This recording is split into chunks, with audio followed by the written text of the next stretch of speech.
Welcome to the 139th episode of the Sawdust Nation Podcast with your hosts, myself, Nat from Nap Snotty Works LLC, Josh from North Country Woodworking, and Nick from MPG Creations. And folks, we got a show for you tonight. It's the week prior to the old Workbench Con. We're getting things solidified with our business side of the house, getting some little extras like, some stickers and things for sticker swaps. There's still a few things here and there for the Workbench Con and things in the shop. So, on that note, Josh, what is going on in your shop? Well, I was actually in the shop this last week, which was kind of nice. It's been kind of rough with work getting busier and the life in general getting busier. Getting in the shop is primo time. So, when you get in there, you kind of have to procrastinate, like I did. That's exactly what I did. Had things I needed to get done, and well, I got some of them done, but not all the way. How frustrating that could be, right? So, long story short, let's see. The weekend started off pretty good. I finally got the plaque for the New Jersey State Police delivered that they're going to give a county sheriff's department in California. Weird long story with that is it basically came down to me having to deliver it. And I'm guessing I never really got to find out what the deal with the guy was. I'm guessing he's in training. So I was kind of willing to go on a limb here and drive a little further than normal based on the fact, trying to support, law enforcement and understanding training and limitations that come along with that. So I drove an hour and delivered this plaque, and he got it. He looked at it. He goes, "Oh, that looks great. Thank you." And he walked away. No big reaction. No like, "Hey, thanks for driving so long." That was about it. He did say he might place an order, and I told him, I'll be PCSing here toward the end of summer. And he goes, "Where?" And I'm like, "I don't know yet." And he goes, "Oh, okay, cool." I'm like, "Okay, I got to go." So I drove an hour back. So wasn't really fulfilling drive. I was really hoping for like, "Oh man, knocked it out of the park," or, "Hey, thanks a ton for driving this an hour, actually 2 hours really out of your way." So that was half my day. And that's 2 hours of drive time at least. And in my truck, which goes gas, and I wasn't happy. I was kind of peeved by it a little bit, I've definitely driven an hour to meet other people, but I usually get like a really good reaction, or, I've had one guy buy me coffee because we met at Dunkin' Donuts, and I don't expect that, but like the reaction alone, it's like that payment for the drive. And if you pick something up and you're like, "Oh, wow, that's pretty cool," and then you kind of just like total off, wasn't really what I was looking for there. But hey, it's okay. I can't wait to share it. I thought it turned out pretty cool. It gave me time to kind of mess around with it a little bit. I used gloss finish versus the satin I did initially.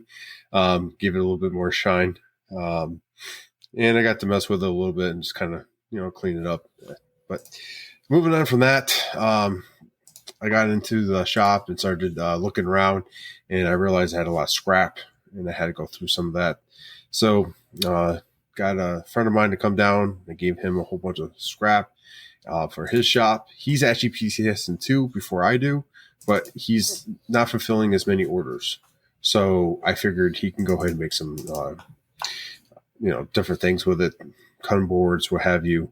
And instead of me burning them, because I know some people in the crowd do not like me burning walnut, so I gave the scraps to someone that might use them. But I kept, the majority of the stuff that I know I'm going to use. I will be making quite a few different cutting boards. That way I have a stock of something during this time of transition, and it isn't hard for my wife to jump on Shippo, write the label, print the label, put it in a box, get it ready to go. So it's a way we can keep the business kind of going when I am not physically in the shop. So with that, I also started the shadow box. I did get that shipped out here this week. And that is going fairly well. I'm having no issues with that. Pretty much got that nailed down, the process and whatnot. It's just basically doing it, which could be sometimes the issue. And then what else? There was something else I wanted to share. I don't remember. What was it? Oh, I did a live this weekend, and based on our last show, I was kind of steaming from that still, how the community has changed. And I went on there and just basically said, hey, this is what I'm going to do. I challenge everyone out there to do the same. So if you're on Instagram, I challenge you to post a couple people that inspire you and why, and get their name out there, because that's what community is about, is actually helping each other out. And if it's not answering questions, and if it's, not, supporting them in some way, why not give them a shout out? It can make people's days. You never know what people are dealing with. And sometimes it's something as simple as that can change their entire day around. So it's not just about profiles and getting names out. It's just about, supporting the fellow community in the maker. And that's basically the message I wanted to get out during that live. And then just kind of fill people in about what's happening with me, and basically, what my plans were with my page and stuff we kind of went over already on the podcast. So I'm not going to really jump into that too much. On the 3D printing side, definitely been printing a lot more. I got this filament down pat, so I can go ahead and print like I normally do. This metallic filament definitely gave me a run for the money. 3D printing is still something that learning curve is still there. So I'm printing stuff for Kumo right now. I'll be sending that to him as soon as it's done, which should be, maybe tomorrow. The stuff I'm printing for him doesn't take long because it's not too big. So it's going to be a nice metallic red finish because that's what filament was in there. He didn't really request anything, so he's going to have something shiny. And plus, you're trying to use that filament up. And then I'll be replacing that with a black filament. And I'll be doing some custom parts for a company that we use, maybe their sandpaper. I have some stuff I'm sending him. And some test pieces for him to try out and see how he likes them. And maybe something will spawn from that. But that's about it. Shop is pretty much cleaned out for the most part, or things I'm probably not going to use. I still have 4 slabs and like a coffee table cookie, fairly large one that I have in the shop. 2 of the slabs I can get rid of. I really don't care. For the 2, there's a maple spalted slab in there that's absolutely beautiful. And I will be doing something with that, either coffee table, shelving, something.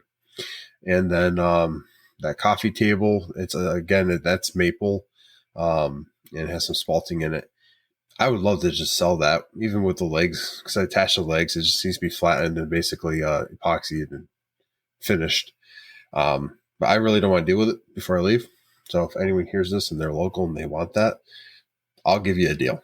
It's basically paying you to get rid of it out of my shop. But yeah, that's about it. Cleaned the shop up quite a bit. Went through a lot of scraps. We're having a fire here soon, probably this weekend. And trying to get in the mindset of, if I don't need it, get rid of it. And that goes with some old tools I have too. So if you're a new maker in the area, get a hold of me again, because I might have some tools that you can start off your shop with. I'm willing to part with. So yeah, just trying to help the community. We preach it every time we're on the podcast, but I'm really trying to dive into it and help any way possible and further that on my personal page. So you should be seeing some dedications. Basically, I'm going to try for daily, realistically, maybe 2 or 3 times a week. And I'm trying for 4 makers at a time. These 2 gentlemen, I actually went on and did a story because, there was a lot more to be said than just posting one of their posts. So if you haven't caught that, I don't know if it's still up or will be up when this posts, but, keep an eye out. You might be one of the people I select to go ahead and highlight. And there's I'm not doing it in order or in any particular way. It's literally just, I'll sit down, think about a couple people that inspired me, go search for the name. So if I haven't hit you up, I eventually will, I promise you. But that pretty much wraps that up. So I'm going to go ahead and toss it to Nap and see what's going on in his shop. So there's not really a whole lot going on in the shop, really. It's just been kind of playing a little bit of catch up here and there. I had a bunch of going away plaques that I needed to end up making for some people. Some going away plaques that are a little bit like behind for the shop. The shop ended up collecting a bunch of money through like a stripe fund, which I'm pretty sure you're familiar with. And they pretty much said, Nap, here's a stack of cash. Make stuff. I was like, well, you're speaking my language, so thank you. Took stack of cash, evaluated what the total was, which was decent. Was it in ones? And did they kind of just like... actually, there was a small stack of ones. But then, there were some 20s in there too. I felt like a classy broad, really stepping up your game. But anyways, so I'm making a bunch of those, but I made some simple ones. Okay, so there were some PCAs and some PCSs. The PCAs, they're only getting like a wood plaque with the engraving on it of what I showed you earlier, Josh. And then these other guys are getting like an acrylic etched with the painted inlay, a black inlay, and then I'm gonna put a standoff behind it, and I'm gonna outline it in LED lights, do the LED with a piece of wood behind it, and then have it shine up on there for two of the individuals that are leaving. Still haven't started that shadow box for the Hap Arnold wings because I'm waiting for the stuff, but it's not due till June. So they're coming to me and say, yeah, I'm a procrastinator, but this isn't due till June. I was like, are you kidding me? I got so much time. Like, just send me the stuff and I'll get started when it gets here. So that I'm still waiting for the stuff for that. I have been working with this plexiglass stuff, still trying to figure out like how I make this. So I got it to where I can see the image, like that's fine. But it's the problem of when you set it in the pedestal, it hit the light, that it shines it, sure, got it, but it doesn't show the features like if you hold it at a different angle. Like if I'm looking at this right now, right? It shows it, but if I hold the strap down, I can't. So I'm working on that project. He's asked me a couple of times, like, hey, what's the status? I'm like, homie, you're not the only thing I got. So I'm like, okay. So I'm working on this kind of in between things. I got that trophy I'm still working on. I finally kind of came to the conclusion before I actually stack the layers, I'm going to epoxy all of the laser engravings black because I think it'll just give it a sharp look. Don't get me wrong. I mean, laser engraving looks nice, but if you can fill it with black epoxy, it just kind of adds a whole nother, dimension to it as far as how nice it can be. I know they're not paying me like an arm and a leg or anything for this stuff, but at the end of the day, it's for my weapons community. So I'm not looking to make an arm and a leg off the weapons community right now anyways. Just an arm. Yeah, just an arm for now. Maybe a finger. But they're going to end up kicking me some business here in the near future for laser engraved coffee mugs and drinking mugs because they have a weapons org. It's kind of like what's it called? Like a private org they have for the weapons community just as a whole. So I'm going to make some custom engraved mugs and whatnot. And pretty much what will happen is when they buy a mug, I'll laser engrave it with either the Reaper, the Load Toad, and their name. Or if they want a rank and name, that's fine too. But like I won't pre-engrave them. I'll just say, hey, you get this, and then I'll put like 3 examples up, and they'll get to choose from that. And again, not making a crazy amount on that, but that's just kind of like steady flow income possibly, but also kind of gets the name out, like, oh, who does this? Whatever the case may be. Put a stack of cards there to be fine. I might be doing some cornhole championship plaque things for a local business in town. I started talking to my local VFW here. I'm actually, because I'm the AFSA president chapter here, chapter president here. Wow, can't English.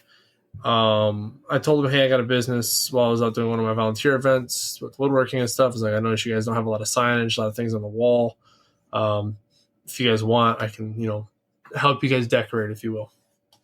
And, they were like, yeah, they were interested. So we'll see what happens with that. Then after that, I have, what the heck else do I have? I finished that laser engraved photo for a friend of mine whose mother or grandmother had passed away.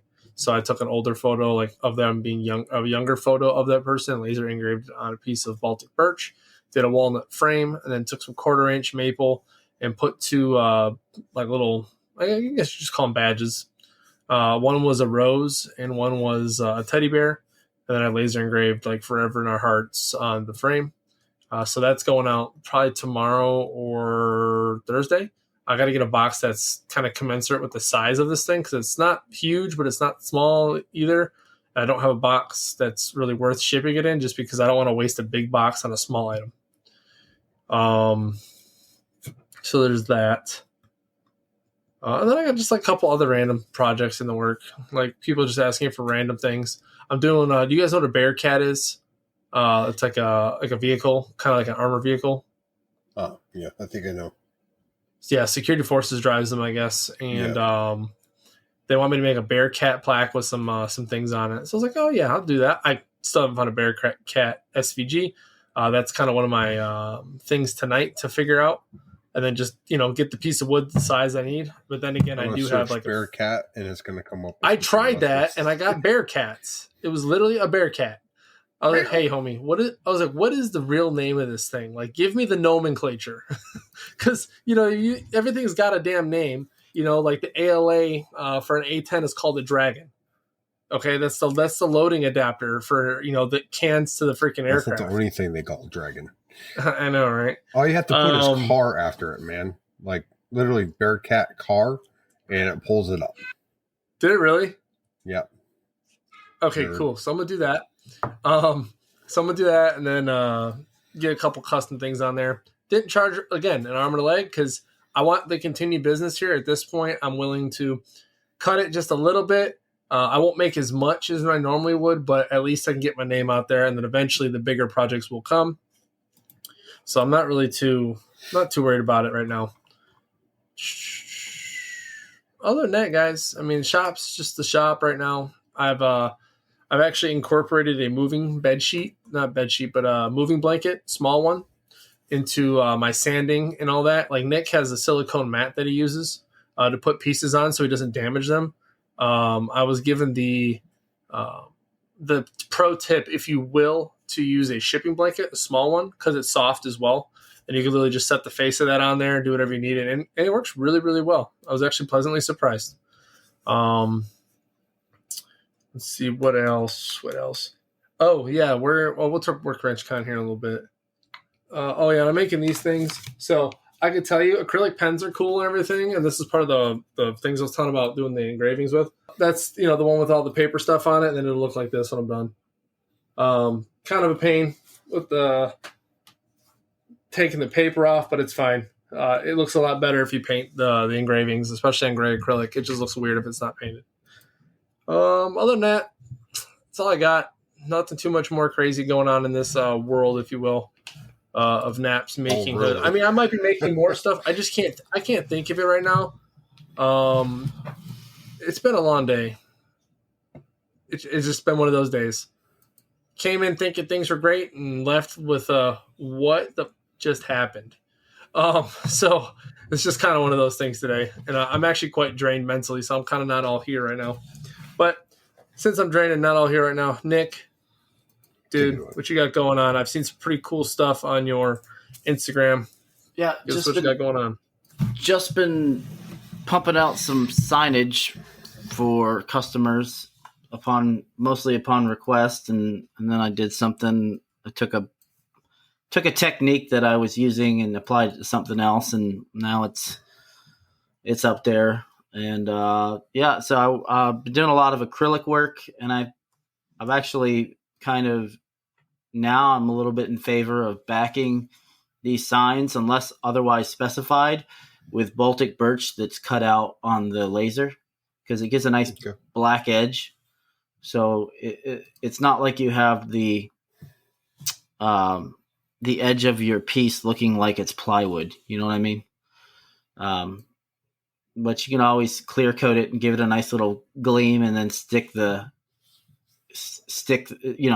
clear coat the plywood, the edges and all that, and then stick the acrylic to it with the adhesive, and it works perfect. Other than that, I'm working on a logo for PWN CNC to take with us to Workbench Con. So I'm pretty excited to have that on display at Workbench Con. It's going to be a backlit sign, so you should be able to see lights illuminating inside the sign as well as behind it. And I have pretty much everything I need for it. I ordered some Bondo today to help with I'm actually cutting the edges, like the sides, out of MDF, and I'm going to Bondo the sides of that and then spray paint the sides so to give it a nice smooth look. I've seen it done before. I haven't done it, so we'll see. But what I do is cut multiple layers out in the shape of the sign with the inside cut out, and that's where the lights are going to be. There's obviously going to be a backer attached to it. It's going to house the battery box or the plug that you can pull out and stick into the wall outlet. But yeah, pretty excited about that. I'm actually leaning towards doing it with a battery just because they are LEDs and they typically will last a while, and then you can just swap the batteries instead of having to worry about where you're mounting the sign and having like a ponytail or a pigtail hanging to plug it in. Other than that, I've been messing around with some. It's like this flex LED hose. It's real thin. Yeah, I've seen those. Yeah, real thin. It's expensive, but I got a couple of different brands to see which one would work, and I'm gonna start incorporating some of that stuff into my work and we'll see how that works out. But you could probably from what I've seen is if you have like a mortise of like an 1/8 inch, you can stick it down in there and it holds. And it flexes to the point where you can go almost 90 degrees, I think, with it. Yeah, you can. You have to do a couple. So I've watched a couple signs like this because I actually was going to start trying to provide that as well a while back. I just never bought the stuff for it. But yeah, you do some cuts with like a knife, a straight edge knife, and you'll be able to bend it and basically do what you want with it. And it looks really nice. It looks like an LED sign, like legitimately. Yep. I've seen a couple of those on Instagram too. Dude did it with like white LEDs or white flex LEDs on the front. I was like, what in the? How are they doing that? Yeah. I've never seen it before, so it was new to me. And Nick's not talking about it, so I'm actually quite excited to see what he comes up with this stuff. Well, I saw Flawless Signs or Flawless Designs. That's who I saw doing it. Yeah, that dude's at a whole nother level, man. So I'm just ripping ideas off the web and. I'm going to try and apply them.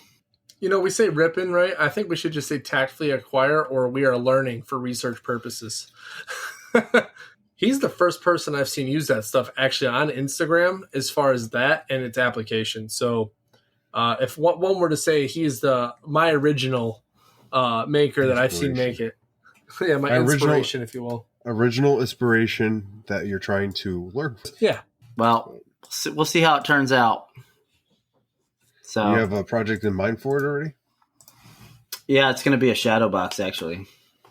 Nice. So I'm making Jesse Forrest's shadow box. He's retiring in April, so I'll be heading to Dover Air Force Base to attend his retirement. And just by the way, Jesse Forrest from Jesse Four Woodworks, and he's a fellow maker just like us. But gonna hopefully, yeah, he's been on the podcast before, and I'm excited for him. He's moving into being a civilian again, so they're heading back towards that direction. So, other than that, though, Workbench Con's coming up. Like I mentioned before, I'm excited to meet a bunch of makers that I've never actually physically met before. They've just all been on virtual, But I think now that COVID's kind of come to an end, it's high time that we meet most of the people we interact with on day-to-day operations throughout Instagram. Anyway. I saw some stuff in the chat here. No, I didn't acknowledge it until now. So Nick, he says, can you use a plug-in battery? Probably for yours with the LED stuff. You can use a plug-in battery. That's been the typical for stuff I've made. I think Nick's done the same for a couple things he's made. There's one that it has both. but I'm just gonna hide the plug, tuck the plug away because I don't know what the power situation is going to be at Workbench Con. Mm-hmm. So, and I don't want to assume because you know what happens when you assume. And then he asked me how the bullet was going. Haven't started the bullet. Been working on these other going aways. The bullet is kind of like it's a for fun. Hey, this chief wants to give these away type of going away, so he's not really a big rush. I'm actually gonna just for gigs. I'm gonna try to freehand this thing because why not? While I'm waiting for the repeater, because I got plenty of say scrap stock that I can use. I think it's roughly 2 inches by 2 inches, so it should be fine. That's what she said. Anyway, zing, just not to you. Anyway, guys. Other than that, I have nothing else really going on in the shop. Just been trying to keep up with some orders, So, what about y'all?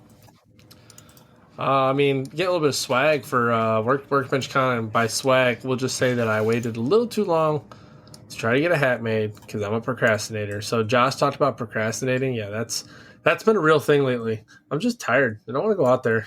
Lazy. Sitting in my chair, and I'm just like, it's so comfy. I don't want to move.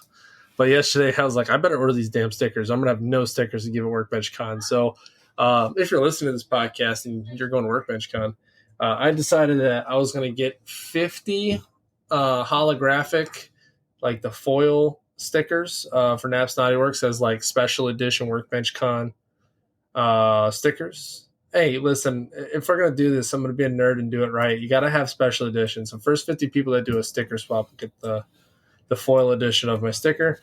And then if not, then you get a regular one. So I'm doing that. And Nick's making the PWN sign. Now I'm like, damn it, I need to make the circle one too, I guess. Add that to the list of things.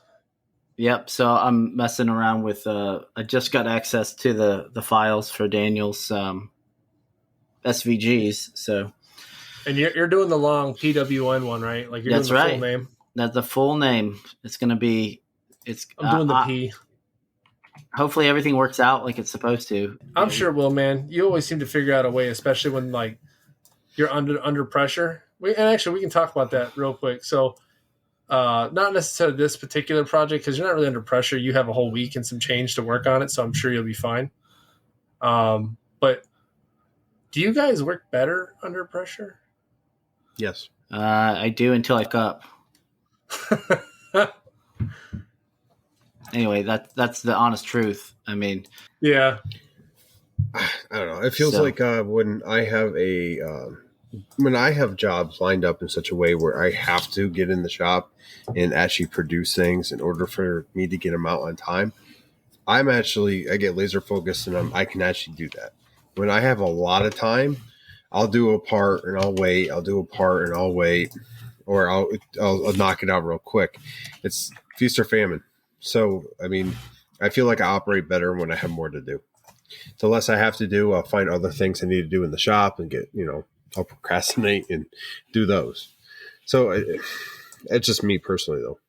Well, I got to tell you, I don't like being under the gun, but I do seem to operate a little better under the gun. So, anyway. So I can't say that I operate better under the gun because I've definitely done some major, mess ups.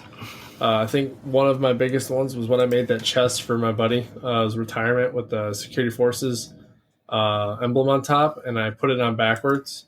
And I called Josh, and I was like, Josh, what do I do? I was freaking out.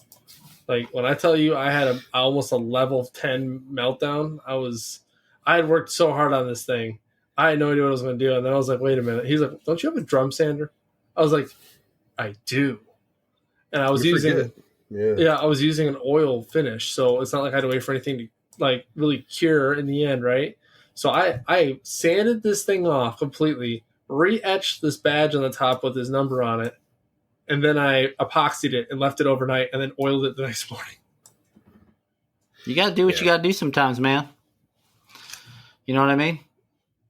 Yeah. It's just one of them things where that's how you get better at doing what you do, because that's how you develop better best practices. Not necessarily half-assing stuff, but when you get to a point when you're like, okay, I need to figure out a way to get something done faster, and I need to figure out a way for it not to sacrifice quality. That's when I think that's probably when you're operating at your best, or unless you just say screw it, like some people, and then, you're at that point you're kind of like, oh well, YOLO, right? Like when butt joints don't meet, when they don't, butt up completely, and you can see the light for days. I think we've all been there. Funny you say that, because I have a project I did for my wife's birthday. It's this big puzzle box thing. It has trays that slide. Like, it's one of my first big, let's say, boxes that I've built. And I did finger joints, and like I could see the other side by looking at them. Like, they're bad. It's bad. But like I said, it was for my wife. It was the first, I used pine because that's what I was using at the time. Well, I mean, like I'm rebuilding this for her. Our next location is actually going to be put into the table, so we can take like a centerpiece out, and she can do her puzzle and then put that back in, and that way it all kind of in that same space can be used for games and whatnot. I got these plans I'm doing for it, but long story short, you got to start somewhere. And even though these are horrible, she loves this thing, and they work even if you can see through them. Which there's a pretty good gap. It doesn't help that I burnt the outside too, so probably really kind of show those a little bit more. But where we begin, right? And that kind of leads me to a topic. So we've been kind of progressing on this whole idea of starting off our shop and like how we do that and different verbiage and stuff, kind of like going back to our roots, right? So I want to ask you guys, and we've talked about this before, but I want to kind of dive into it at a more business level. When you're first starting off, what are some techniques or some ways that you got your name out there, or some advice you have for people that really want to dip into selling their stuff on a market? Starting off with whoever wants to take it.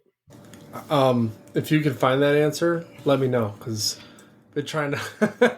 I can tell you word of mouth is. You're doing but that not for markets though. I mean, so okay. I guess, okay, why not? We'll just go from when I was in San Antonio. San Antonio was a honeypot. Still is, honestly. I mean, Nick is, this guy is freaking like up to his freaking eyes in freaking jobs. And he's making money left and right, which I applaud him and I'm happy for him.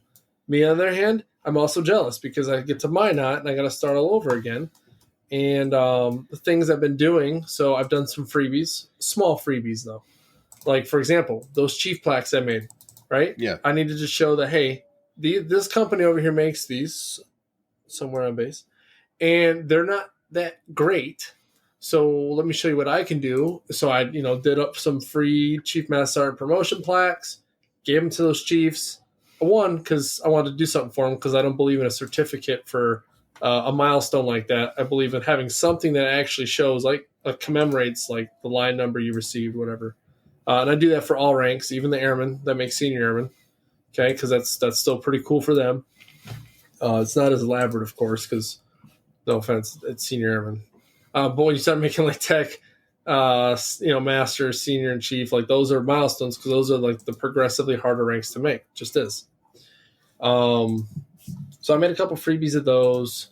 I did get to make a flag for one of the chiefs outgoing. You guys saw that one.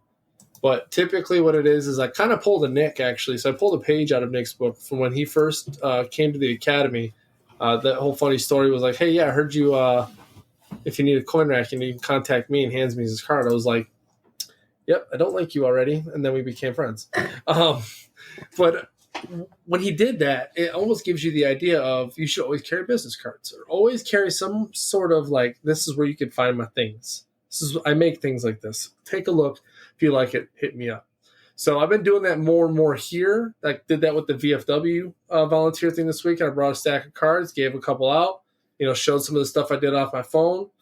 People were genuinely interested.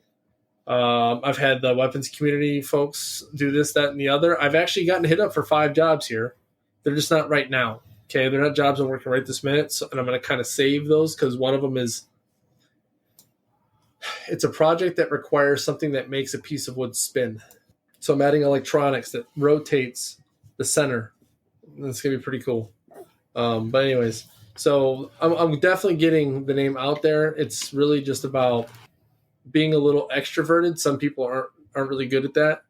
A lot of people don't like talking to other people about things, but I will say, for the sake of business and getting your name out, it's a lot better if you can speak to what it is you do and give them a way for them to see it. But that's really all I have for that, because there's no real right answer. I mean, Nick, what about you, man? I mean, because you did Etsy and all these things. You kind of talked about how you started with like flags and stuff. But what was your in? How did you go about marketing yourself?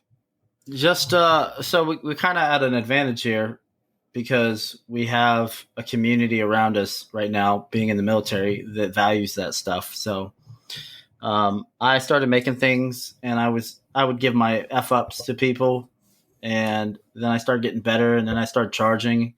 And then gradually I got to a point where I could start charging real money instead of like, hey, can you just give me some money for the wood? You know what I mean? But otherwise I've done, like for Garrison Brothers Distillery up in High Texas, I offered them a flag, with their logo on it, and they accepted. And then I got a bunch of business from them. So, I work with their hospitality folks on making gift items for their gift shop. And that was, that's a solid tie in the community now. And I like that because I'm not just limited to doing stuff for a niche group. You know what I'm saying? There's always other applications for the skills that we've picked up. Sometimes you have to give a little to get a little. And, I know some people make signs for, or make like, what is it? Make stuff like for charity events. And just because they, donated it, their business cards on it. And so that's how they get their name out there. Obviously, when it's like an auction, of course they're going to tell you who made it and how to get a hold of them. They're going to have their information available. But another thing is including stickers and business cards in all of your packages that you ship. I know a lot of times we talk about the maker's mark that you put on your piece after you're done. That's great. But if you have that maker's mark on your piece and it's hanging on someone's wall and it's somewhere inaccessible, to be like, hey, who made that? Be like, you know what? I think I got their business card around here. Hey, you know what? I got some stickers laying around here from this dude. Let me go ahead and pull this up, right? I also subscribe to Vice or V1CE. It's a digital business card that I carry around. And if people want my information out and about, just by happenstance, I can give them an actual physical business card, or I could be like, hey, you have your smartphone on you? I could tap their smartphone with my business card. It has like an RFID or a QR, whatever it is. It has a QR code on the back as well in case their phone doesn't have the NFC reader. But it'll bring up my information right there, and then they can save it to their phone. So that's actually very useful, because Nick had gotten one and encouraged me to get one. I too have said Vice card, and it has, come in handy, especially when you forget business cards. Absolutely. I don't go anywhere without that. I mean, I'll be the most inopportune time. You're like, man, I don't have any business cards on me. But if you have that on you, you gotta be careful though. If you hand it to somebody, they're gonna they're gonna take it. You know what I mean? They're gonna be like, oh, thanks, man. I'll keep you in mind. Like, no. You have to take a picture. You have to QR scan that, or you have to tap it on your phone. That's a nice business card. Give me that business card back. What are you doing? Yeah, it's like a $35 business card, so you don't want to just give it away. You don't want to lose that. So here's an idea that's been brought up a couple of times when we're talking about doing our logos and stuff like that, business cards. And even Jason brought this up a minute. A QR code next to your logo. So instead of like they just look at it and have to search you, you can have it tied to your link tree. So when they're like, yeah, it's from, North Country Woodworking, and they scan that QR code, they go right to your link tree. They have Etsy, they have Instagram, they have whatever platform they're the most comfortable with, and they can select that and go. That is something I'm actually really considering adding to my pieces, and even to my business cards as well. That way I'm not trying to list everything on there, because right now my business card has, my website, has Instagram, has Facebook, has Etsy on there, has Sawdust Nation Podcast. I mean, it's getting full. So QR code might solve that. Oh, you just mentioned putting a QR code back in your phone. You can actually do a stick veneer, and do a QR code that way and have them scan it that way. I actually do have some veneer. I got was it cherry and I want to say maple veneer with the 3M stick on the back of it, right, meow? Right, meow? Right, meow. Right, I'm thinking meow. about doing that too. That's a really good idea. I like that. That's very unique. Actually, speaking of branding and things, so I know like Nick was talking about, stickers are cool, business cards are cool, putting your maker's mark on the back of your piece is cool. I did something, Nick, and you probably saw this on the mug you received. I'm pretty sure you received your mug on the box. I did. I haven't even opened it yet. How dare you? See, he ordered. See this, folks. What did you notice on the outside of the box? I don't know. It's sitting on my dresser. I'm sorry. Still, I wanted to support your business. And I appreciate it. I laser etched my logo on the outside of the box. Oh, I did. I'll go look. Okay. Yeah. Not right now. take a look at that It's okay. box. Yeah, look at my box. Okay, so going back to the topic real quick, I'm gonna add my 2 cents. I have found, and granted, I haven't moved yet, so it's worked for me here. Word of mouth was how I got started. Being able to post and have the community around me see my work, people reach out. They see it, they like it, they're gonna reach out, right? But I have found and done the whole give a freebie, and that made me a lot of money. I was doing some, testing with the CNC, because I don't think I had the laser at the time. And yeah, I went and I gave a test piece as a going away gift, unprompted. I just thought this guy deserved something, and I knew they weren't going to give him anything. And brought a Sharpie and some finish, so when they were done signing, I could finish the back. And they gave it to him. And off of that one project that took, I don't know, whatever long, and it was, made of, I forget what it was even made of. Basically, long story short here, I gave away a project that probably cost me $50 total. And I made probably $5,000 off that just through business. So if you showcase your work by doing a small, giveaway or something like that into the right realm, it will definitely generate business. Once people figure out what you can do, that allows you to also generate bigger projects for a little bit more price. There are certain clients that I am willing to upgrade their project into certain either epoxy or even acrylic, and do a little extra for them, because I know they're going to advertise that piece, and it's going to get my name out there, and it's going to be able to showcase what I can do. I do want to hit on this. I've been seeing a lot of great work coming from Nick for the first time in a long time.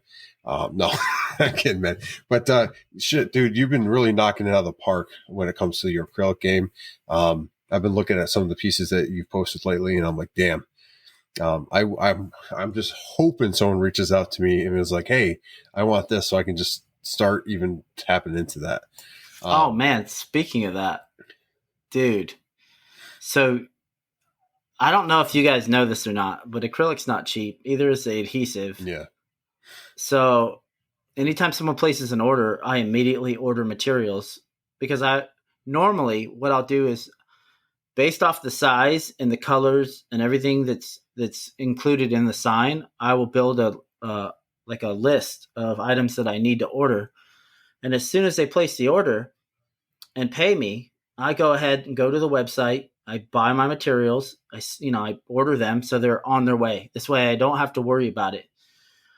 Well, I had a customer yesterday place an order, and then today they're like, yeah, I was wondering if you could just, cancel my order and return my money. And I was like, sorry, bro, I already ordered materials. So if you want something else that I have on my page that catches your eye, let me know, and I'll give you either store credit towards that, or I will give you, whatever. Like, you can buy something else.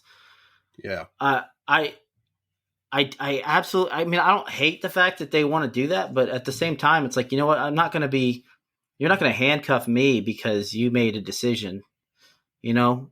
So Absolutely.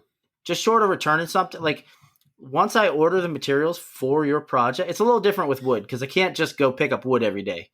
But if you're ordering an acrylic sign, guess what? As soon as you pay me, I already have that list set up in my MakerStock account, and I go over to MakerStock and I pay for it immediately, and it gets shipped. This way, I can ensure that, and that box that comes with your stuff in it is dedicated to you. You know what I mean? Like when I physically get it, I'll write what order it belongs to. So when it comes time for me to assemble or start cutting and stuff like that, then that means, okay, I have all my pieces here all together. But anyway, long story short, yeah, that's just an issue I recently had. So real quick, Nick, now I haven't looked at MakerStock a lot for this, but I'm about to be using them quite more frequently. We'll see on the colored acrylic games because I've been using a lot of clear and just spraying the back of it, you know. Mm-hmm. But one of these projects that I'm going to be doing requires a thicker black acrylic. Do they have 1/4-inch black acrylic? I don't. Mm-hmm. I haven't been there yet to check. So okay, they got 1/4-inch, 1/8-inch. I think they even have up to 1/2-inch, depending on what's in stock at the time. Jesus, I might just take a look. Yeah, and you can get custom. So check it out. So if they have something not in the size you want, you can email them and they'll build you a custom order. Because I don't know if you know this or not, but that acrylic comes in like 4x8 sheets, and they use a laser to cut it to size, and that's when they send it out. So they just naturally stock those sizes because they know people will buy them as is, and it doesn't cost as much for shipping. But I'm not gonna say go away from makerstock.com because I don't know how big you can go. I don't know how big you can go before it becomes counterproductive to order something from them. When you have like Grimco, which is a sign making company, you can actually order full sheets of that acrylic, and it'll be free shipping if you spend over like $300 or something like that. So just be aware that most of my stuff obviously is less than 3 feet long. But if you have something like super long or super wide or whatever, then you can still get the stuff. It's just going to take a little bit more effort to find it. I like that you brought up having a customer basically say they want their money back. I have a project currently that's not in that. I haven't been put in that predicament yet, but I'm almost thinking that's how it's going to play out based on the time that I've been waiting on them to supply me with a piece of the project so I could finish it. So I'm wondering if they're going to ask for their money back. Now, I've already spent a good majority of the money they provided me into, material. And that material has been cut, glued, and engraved. So I can't really utilize it too much anywhere unless I use it for like the laser after I sand it down so the engraving's gone. And it's some pretty quality material. That's like, when would you give their money back? Like, is there a point, like, if I didn't touch the wood and like I could use that wood, I might give it back. If I didn't do any cuts or engravings or even like anything like that, and I know for a fact that the shop would basically absorb that and use that throughout time, and I won't have to make a run for the wood, I would consider giving that money back. But at the point of going ahead and ordering custom stuff like you did, or having like in my predicament where I have already cut to length, pretty much did everything but assemble, I'm not going to give, I don't think I'm giving money back. I might give you some store credit for like half of what you paid me, because I usually, I try to keep the supplies like half of the price, around that, give or take. So like I might absorb half of that price and then give them the rest as a store credit to build something else. I would be comfortable with that, or even have them want something different made with what I already had to kind of, make it happen regardless. But I mean, like, it's hard. It's a hard decision and a hard conversation to have with a client. So honestly, though, I will eat the cost if I screw up. If you screw up. Yeah, if I screw up, so Yes, like I've done this before where I made the wrong shadow box for somebody. Yes, but 100%. Let me have the old one back. And I will build you the one that you wanted. And but that's different. Yeah, because the one you messed up on wasn't like super customized. It was something like it was cookie cutter generic. One. Yeah, but I'm talking about something that beating around the bush. I'm talking about the retirement chest that I have, and it's been sitting in the shop, and I've been waiting on my client to reach out after they told me they needed time to deal with some personal things to provide me with stuff I need to finish the project. Now, I have not given them a call because their personal thing going on was something that I assumed they needed some time and they would reach out. But it's beginning to be around that time where I have to reach out to them because, well, I'm on a time crunch now on top of the fact that, like, it's been a minute. Absolutely. I am risking damaging their goods in the shop because I don't have a big shop or storage area. And you're bringing up the fact that, some people ask for a refund kind of drives me into the thought process of what am I going to do if they ask for that? It's all relative, you know what I mean, to the situation. Because if I hadn't ordered those materials yet, absolutely. It takes me like 2 seconds to go fill out or go into Square and send a refund. But yeah. And that's another thing I also have listed on my Etsy page. Like, sorry, there's no refunds, no returns. Same. I will exchange it, but I have to receive the item back first. You know what I mean? On a case-to-case basis. Yeah. So, like, if it's a uncustomized, like, no, I don't etch anybody's name or anything like that. There's definitely no refunds on plaques that, or exchanges or returns on plaques that I personalize. Especially if there's no defect to them. If there's a defect to them or I did something wrong, then absolutely. I've had it to where I printed a name wrong. You know what I mean? Yeah, we're all human. But a lot of times customers are pretty receptive to, like, hey, look, if I send you this, you can most likely just peel off the old plaque or the old nameplate and stick the new one to it. You know what I mean? That's easy. And I don't charge them for any of that stuff. I'll mail it. I'll buy the plate, etch it, mail it, all that stuff's on me. Like the other day I had a guy, it was like 3:00 in the morning. I finished this thing and the nameplate was wrong. Well, this is an odd case where I have to actually take the piece and do it myself because if they peel that nameplate off, they're going to destroy the piece. So they're actually going to send it to me and it's all on me. I'm paying for the shipping back to me. I'm paying for the nameplate, going to etch it, and I'm going to pay for the shipping back to them. But that's pretty rare, I was extremely tired when I made that. I have a check and a balance for like nameplates or any kind of verbiage. So when they send me the verbiage, I tell them straight up, you better spell check and make sure their names are correct because I'm copying and pasting it. I put it in the invoice and I copy and paste it into Lightburn or wherever I'm doing the verbiage. And that's how I go about doing it. Then I have another check, and that's my wife. She will look over the verbiage to make sure that I didn't somehow, because if I have to retype something or whatever, that she double checks. It looks good. No commas or anything crazy needed. And then I usually push send. So since I've been doing that, it's helped. I got a story for you. There was a guy who had like this hand built out of pine wooden axe that they wanted to have etched with. And he sent me the text, and I said, make sure you spell check it right. He sent me the text, and it said up and down the handle. He wanted it. It said strength, honor, and discipline.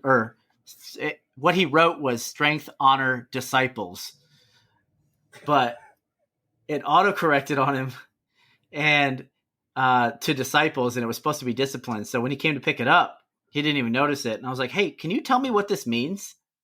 And he was like, oh, no, that's supposed to be discipline. And I was like, oh, well, right here on my phone, I showed him the text message and I was like, you see, this is what I got. And he's like, oh, fudge. You know what I mean? I was That's like, I was what kind you of see is what you get. I was like, this was a last minute order. And I was like, I don't know what to tell you, man. Like, I told you to send me exactly what you want, because there was a lot of things on this plaque that were like Norse names and stuff like that, that I was like, look, bro, I have no idea what you're talking about, but I'll put it on there. So make sure it's spelled right. Make sure everything is spelled the way you want it. And that's what happened. And I think he's upset. I didn't charge him for it just because I was like, it took me 15 minutes to etch it, but still, I was like, yeah, I kind of felt bad for the dude. They were supposed to present it the next day.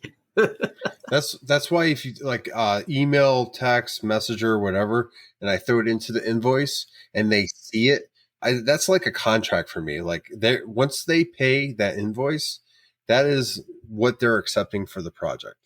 And then Jason, go ahead.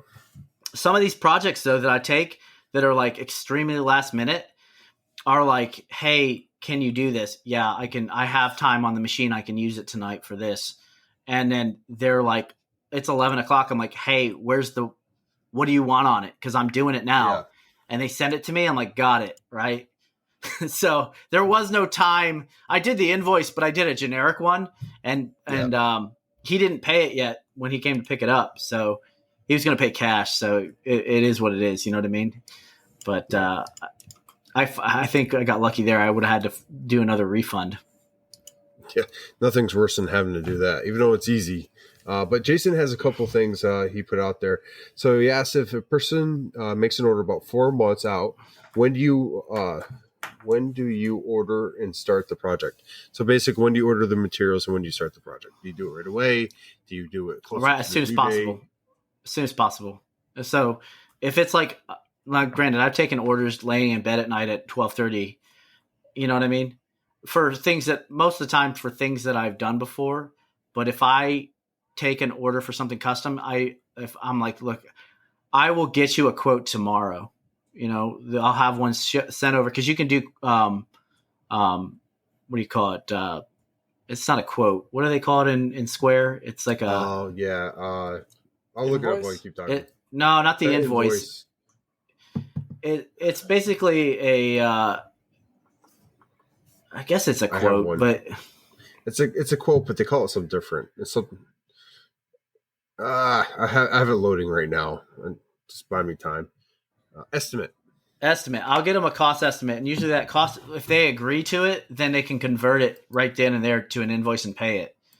So, that's one way I'll do it at night. Or if the next morning when I'm like the order, everything they told me in text, I'll put it in there and I'll figure out what my costs are going to be, what their costs are going to be. And then I'll do the whole invoice up, or the whole estimate up for them and send it over. And then I'll usually text them like, hey, that estimate's in your inbox. A lot of times what I find is people won't pay an invoice because they don't know it's in their email. Yep. And I've also had it to where I had a customer order something. I had 2 customers in the past 3 months order something. I was like, I'm sending you an invoice right now, so it's in your email. I get the roger that, copy that, and then they never pay it.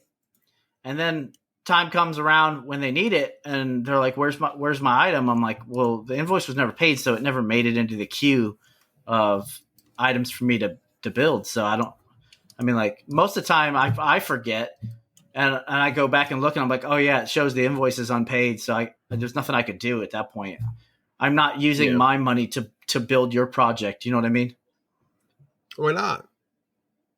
Well, let's just put it this way. I have a handful of plaques with other people's names on them still hanging in my shop. No, but they accept it, and it automatically turns into an invoice for them. They usually just charge fees. Like, I looked at the fees that they collected last year. I was like, good Lord. You're getting fees. You're getting hit with fees from everybody. Etsy, Square, I'm sure QuickBooks does it. So yep. They do, but theirs is pretty light considering they charge you a monthly subscription user stuff, so it's not as terrible. What about QuickBooks? Not QuickBooks. The the one you use, Shopify. I know that's like $30 a month or something like that for that, isn't it? Yeah, but you can get deals depending on when you get into it. It's I've been struggling to see if it's worth it or not. I get sales and got people reaching out. I will say it's great for getting your stuff out there when people see your website and they're like, okay, this is a legit business. Like people see that and it's worth it there. As far as like sales on there, I get more sales off Etsy at the moment. I'm trying to turn that into the website versus Etsy. But it takes time. And with that, obviously money. So we're still experimenting with that right now. I just, I eventually I'll probably make the swap over to Shopify since it'll be my own dedicated store, but we'll see what happens. I already have a decent platform on Etsy. I was a star seller in December, by the way. That's cute. I know, right? Did they give you a plaque? I got the giant Etsy golden plaque. Anyway, have you ever noticed though when you fulfill an order on Etsy, you get another one immediately? Yeah, because like it's almost like when you get a sale, it's okay. So too soon for some people, but I mean, like, yeah, when you get a sale, it starts like picking up pace. It's just one of those things where like you'll experience it here once you make a couple more sales, man. It's just getting those initial sales are the hardest part. That's the truth. Yeah, well, I think we hit our time, ladies and gents. So we're going to go ahead and wrap this one up. If you can, Nick, take us out. All right. So if you're in the market for aftermarket CNC parts, check out pwncnc.com. Daniel's got some great stuff over there. And he is the largest sponsor of our podcast, so give him some love. If you're looking for 10% off your entire order at makerstock.com, use promo code SawdustNation981. And also, we want to thank Totalboat for their continued support as well. If you want 10% off your order at Totalboat.com, shoot us a DM on the Instagram, and we'll hook you up. And next up, I want to thank our affiliates, Makerstock.com. They keep us supplied with copious amounts of acrylic and veneers and Baltic birches. And lastly, thanks to OMTech for their continued support. Josh, Nap. Yeah, folks, so check it out. If you're listening to us on old Spotify, Apple Podcasts, any of those things, or was it Chromecast or whatever it is, go ahead and give us 5 stars. Let us know how you like the podcast. And if you don't give us 5 stars, let us know why you did not like the podcast or why you did not like the content that you heard. And let us know what you actually want to hear, because we can't make the episodes better without knowing exactly what you want. We don't read minds. And if we did, we probably still wouldn't get it right if we didn't get your feedback. If you want to get hold of us, Josh, how do they get hold of us? Hey, guys, it's really easy. If you have Instagram, you can slide in our DMs at Sawdust Nation Podcast. There you can hit all 3 of us, and most likely get fast and speedy feedback from us. If you want to hit us individually, go ahead and reach Nap from Nap Snotty Works LLC, Nick from MPG Creations, and myself, Josh, from North Country Woodworking. And if you don't like social media, totally understand. Everyone has an email. Go ahead and send an email at sawdustnationpodcast@gmail.com, and you can slide in there, ask us questions, give us topic ideas, voicemails for the podcast, rant, raves on different community guidelines or tools or projects. We'd love to hear it all. So with that, if you love the podcast and really want to become part of it, become a Patreon. In the 3rd tier, you're going to be able to listen in while we do this live. So that's a good way to be part of the podcast and, show your support. With that, let's give our final words, starting off with Nat. Yeah, folks, so making it short and sweet today. Keep taking care of each other, like always. We'll be seeing y'all at Workbench Con next week. I know we got an episode before then. But we'll get to finally meet all those awesome makers out there that have been supporting us in the community this entire time. And with that, just keep on doing that. Keep helping each other out. And we'll see you next time. Nick. All right. Like always, take care of yourselves and each other. And remember, folks, having in an elevator is wrong on so many levels. Josh. Ding, ding, ding. Thank you for joining us for the 139th episode of Sawdust Nation Podcast, where, we're trying to improve the community one person at a time, one maker at a time. So try to support each other. With that, Hopefully you turn the podcast on when you're going to work, making that cup of coffee in the morning, in the shop, in the gym. We don't care how you listen. We just want to make sure we can whisper in your ear. And with that, get out in the shop, make some sawdust, and Sawdust Nation Podcast out.